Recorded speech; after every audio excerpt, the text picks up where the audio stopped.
एक बार फिर से स्वागत है आप सभी का हमारे YouTube channel DSCL Sidhi for English में।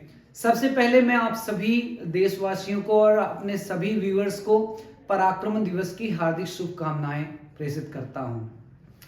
चलिए बच्चों, आज की क्लास हम लोग शुरू करते हैं। कल हम लोगों ने कंडीशनल सेंटेंस के दो अलग अलग क्लॉजेस की हमने बात की। उसके पहले हमने इफ हैड की बात की, फिर हमने वुड हैव की बात की। आज से हम लोग शुरू कर रहे हैं conditional sentences, imaginary sentences, hypothetical sentences learn करना। तो स्टेप बाय स्टेप सारे कंडीशंस को हम लोग लर्न करेंगे एंड आई होप कि आपको सारी चीजें अच्छे से समझ में आएंगी। तो चलिए शुरू करते हैं हम लोग आज फर्स्ट कंडीशन से। फर्स्ट कंडीशन बच्चों जो होगी उसमें दो वाक्य होंगे और दोनों के दोनों वाक्य फ्यूचर के टेंस के होंगे।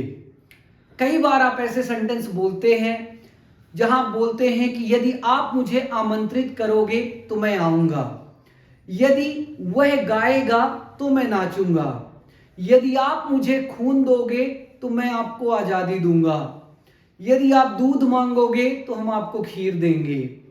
तो ऐसे सेंटेंसेस जहां आप देखेंगे दो सेंटेंसेस फ्यूचर के हों और उसमें यदि अगर करके कंडीशन आ जाती है, तो उन सेंटेंसेस को हम इंग्लिश में कैसे लिखते और बोलते हैं आज वही हम सीखने जा रहे हैं।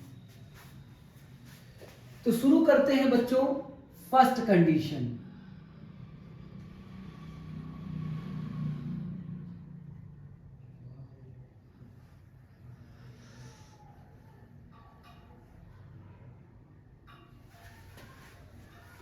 नोट यहां आपको लिख लेना है।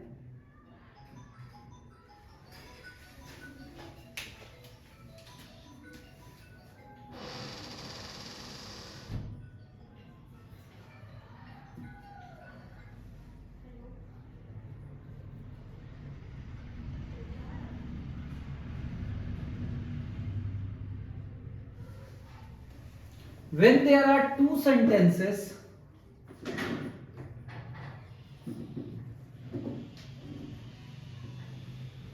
of the future, when there are two sentences of the future,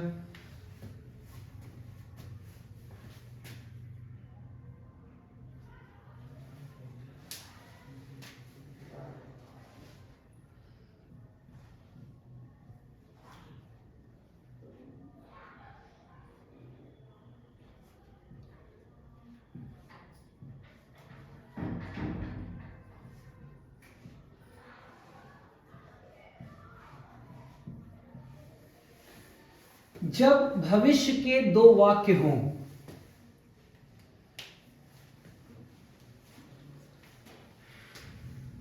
हमें आईडी मिलेगी बच्चों, आइडेंटिटी, पहचान। यदि या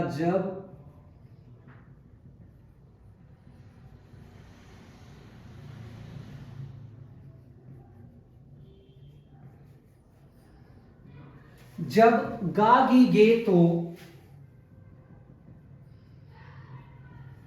गागी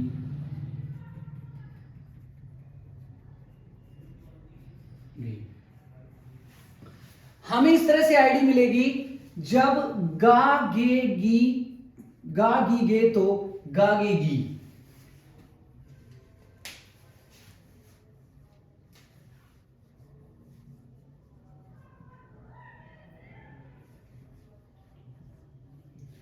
एक चीज आपको ध्यान रखना है बच्चों, जब भी भविष्य के दो सेंटेंसेस हों और उसमें यदि अगर, यदि नहीं, जब कभी भी ऐसे करके यदि कोई शर्त आ जाती है तो वहां एक सेंटेंस प्रेजेंट टेंस में होता है।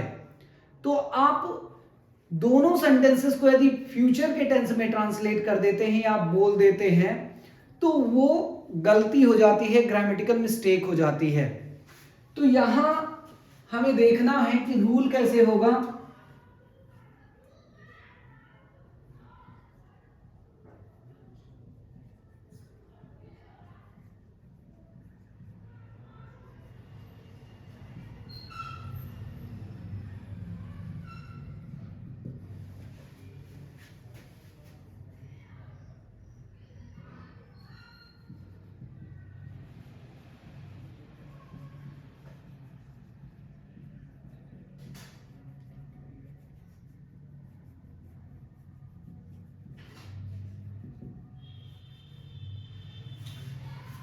तो आप यहां देख पा रहे होंगे हमारे सामने दो क्लॉजेस हैं।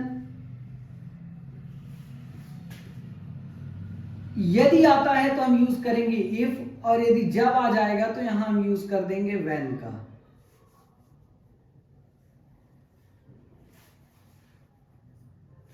तो ये पहला क्लॉज है if when subject MV first s es object. जो पहला क्लॉज है बच्चों वो प्रेजेंट इंडेफिनिट टेंस में होगा, ये चीज आपको ध्यान रखना है। जिसके साथ, और दो क्लॉज हैं, आपका प्रश्न हो सकता है सर क्या ये प्रेजेंट इंडेफिनिट में नहीं हो सकता? बिल्कुल नहीं बच्चों। जिस भी क्लॉज के साथ कंडीशन लगी होगी, यदि अगर जब जिनके साथ लगी होगी वही क्लॉज प्रेजेंट टेंस में होगा। तो यहां देखिए, यदि हाँ ऐसा आप जरूर कर सकते हैं कि ये पूरा क्लॉज उठा के आप आगे कर सकते हैं, इसे पूरा उठा करके आप पीछे कर सकते हैं। बट जब आप फर्स्ट क्लॉज को पीछे करेंगे, ये फर्स्ट क्लॉज हो गया और ये हो गया सेकंड क्लॉज, तो आप इफ और व्हेन को भी लेते जाएंगे पीछे, तभी आपका सेंटेंस सही होगा। तो ये मैंने लिखा है rule, if when subject MV first s es object. तो ये प्रेजेंट इंडेफिनिट टेंस का रूल है। आप सभी को पता होगा प्रेजेंट इंडेफिनिट टेंस में वर्ब में यस यस लगती है यदि सिंगुलर नंबर का थर्ड पर्सन प्रोनाउन या नाउन है तो, सब्जेक्ट है तो, और इसके बाद फ्यूचर इंडेफिनिट टेंस का यहां रूल लिखा हुआ है। तो देखिए एग्जाम्पल हम लोग देखते हैं।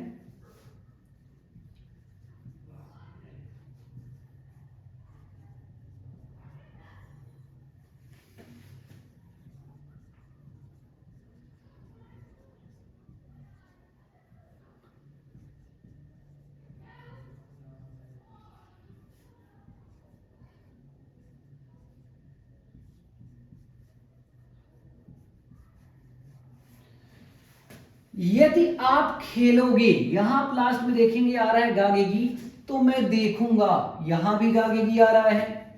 अब हम क्या करते हैं बच्चों, इस सेंटेंस को हम ऐसे ट्रांसलेट कर देते हैं।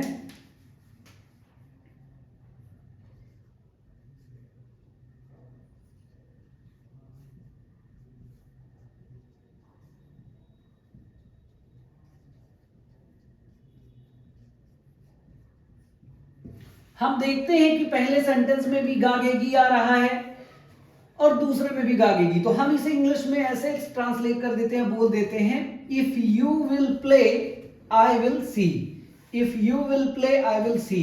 तो ये बच्चों गलत है, ऐसा आपको नहीं करना है। क्यों? क्योंकि हमने बताया कि यदि यदि अगर करके कंडीशन आ जाती है तो पहला वाला जो क्लॉज है जिसके साथ यदि अगर आएगा उसे हम प्रेजेंट इंडेफिनिट टेंस में लिखे हम बोलेंगे। तो ये कैसे होगा?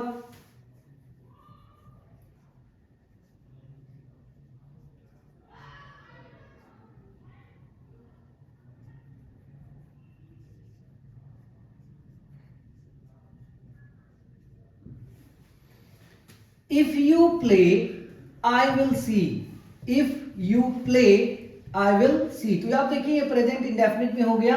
ये हमारा जो सेंटेंस है ये सही है। हम ऐसा भी इस सेंटेंस को बोल सकते हैं,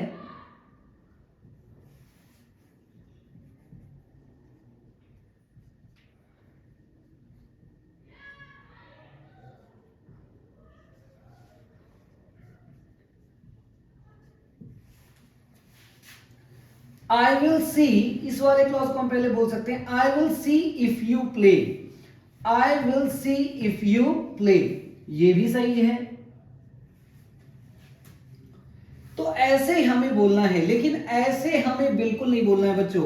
दोनों क्लॉज प्रेजेंट टेंस में नहीं हो, फ्यूचर टेंस में नहीं होंगे। फ्यूचर के एक प्रेजेंट में होगा, फ्यूचर में आप चाहे तो इसे पहले कर सकते हो, इसे बाद में, लेकिन एक प्रेजेंट में जरूर होगा और वही होगा प्रेजेंट में जिसके साथ यदि अगर करके कंडीशन होती है। आइए देखते हैं एक और examples.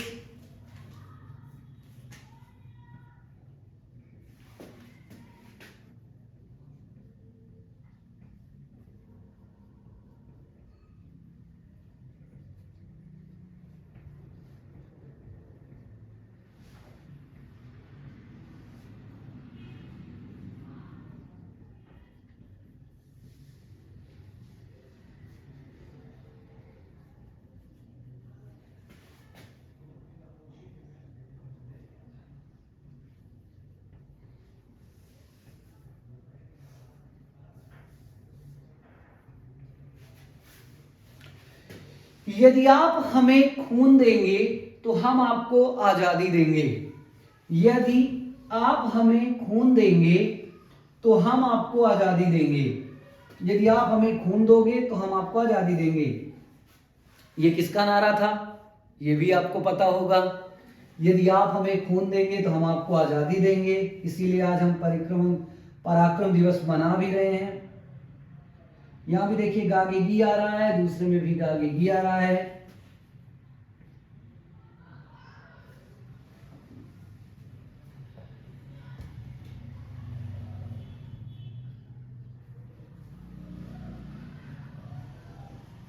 If you give us blood, if you give us blood,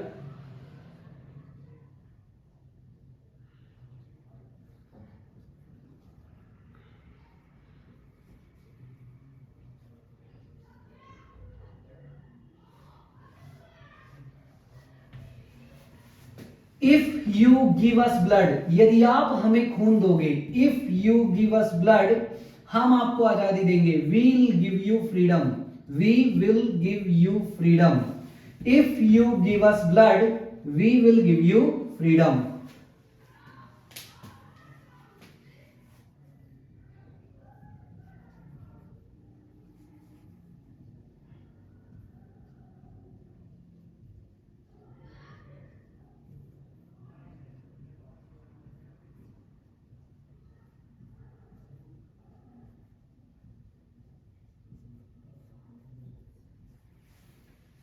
यदि वह गाएगी तो मैं नाचूंगा।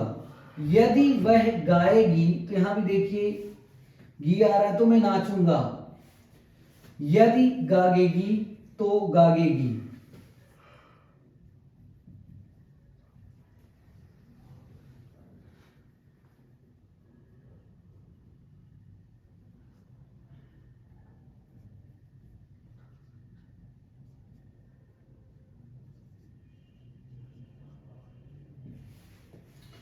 If she sings, I will dance. If she sings, I will dance. यदि वह गाएगी तो मैं नाचूंगा। If she sings, I will dance.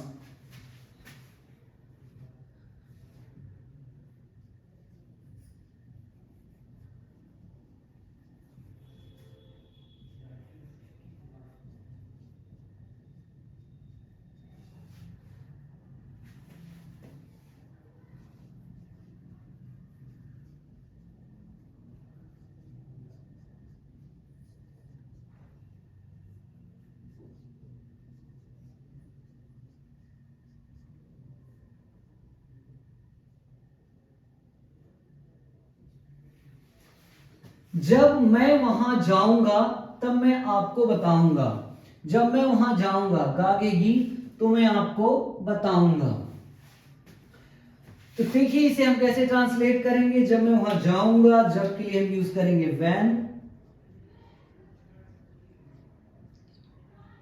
when I go there, मैं आपको बताऊंगा। I will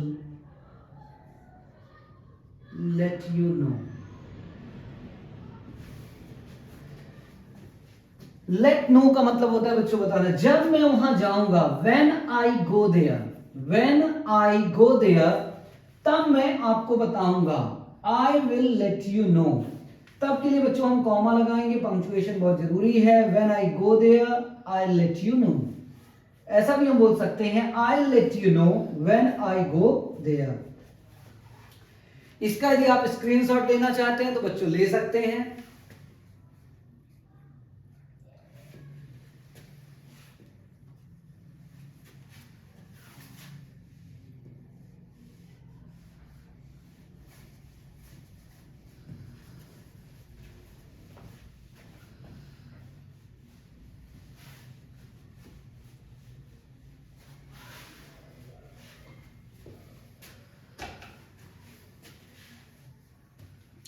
आइए देखते हैं एक दो और एग्जांपल्स ताकि आपको क्लियर हो जाए।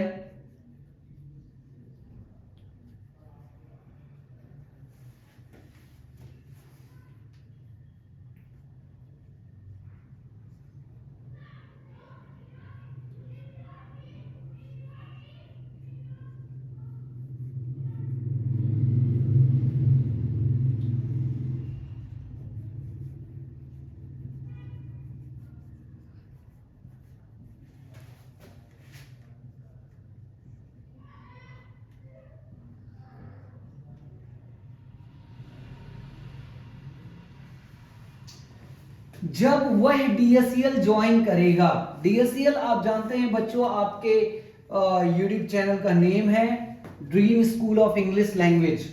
Dream school of English language. जब वह डीएससीएल ज्वाइन करेगा,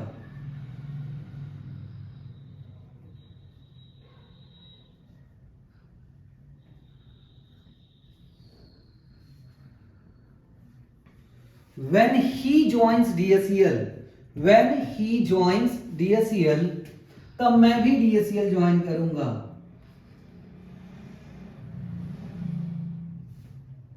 मैं भी आऊंगा।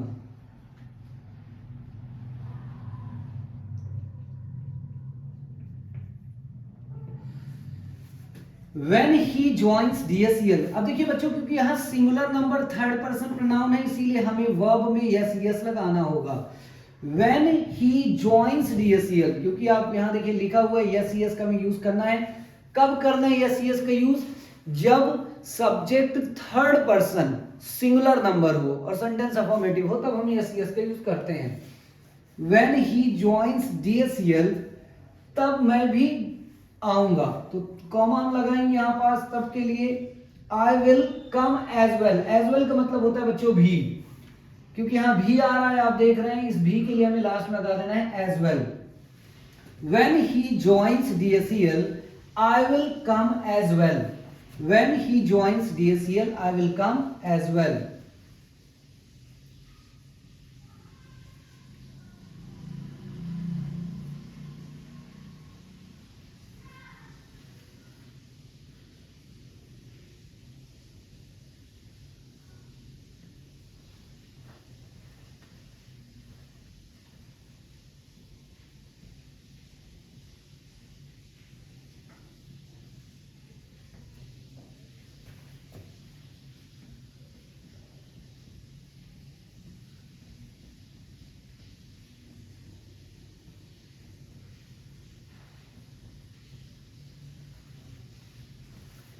यदि आप मुझे जाने को कहेंगे तो मैं चला जाऊंगा।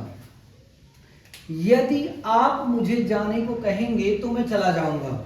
इस सेंटेंस को हम बच्चों कैसे ट्रांसलेट करेंगे? कहना के लिए बच्चों हम टेल टू या आस्क टू का यूज करते हैं। आप यहां चाहे तो आस्क टू का यूज कर दे, चाहे टेल टू का यूज कर दे। If you ask me to go, if you ask me to go, if you ask me to go, यदि आप मुझे जाने को कहेंगे, ask और to के बीच में हम उस पर्सन को रख देंगे जिसको ऑर्डर दिया जा रहा है। if you ask me to go,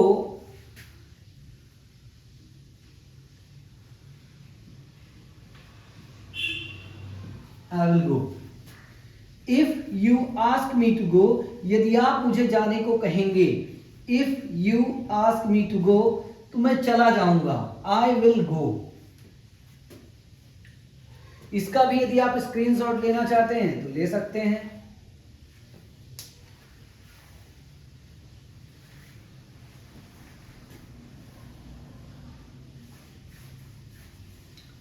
अब हम बच्चों आपको केवल 3 सेंटेंसेस देंगे। यदि आपको फर्स्ट कंडीशन समझ में आ गई है, कंडीशनल सेंटेंस में फर्स्ट कंडीशन, क्योंकि हम फर्स्ट कंडीशनल सेंटेंसेस की बात कर रहे हैं, तो फर्स्ट कंडीशन यदि आपको समझ में आ गई है तो आप इन सेंटेंस को ट्रांसलेट करिएगा।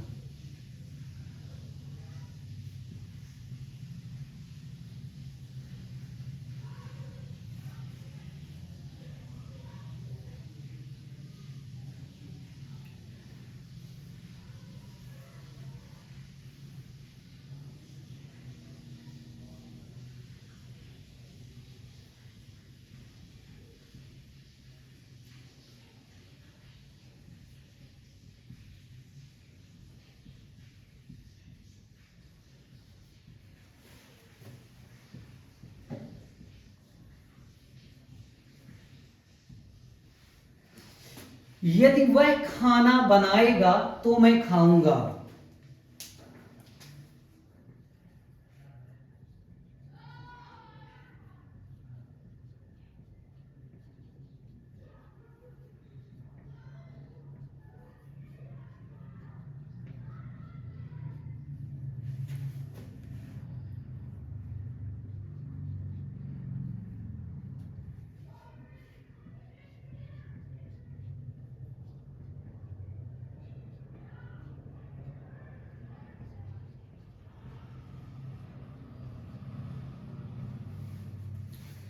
जब आपको पता चलेगा तब आप गुस्सा करोगे।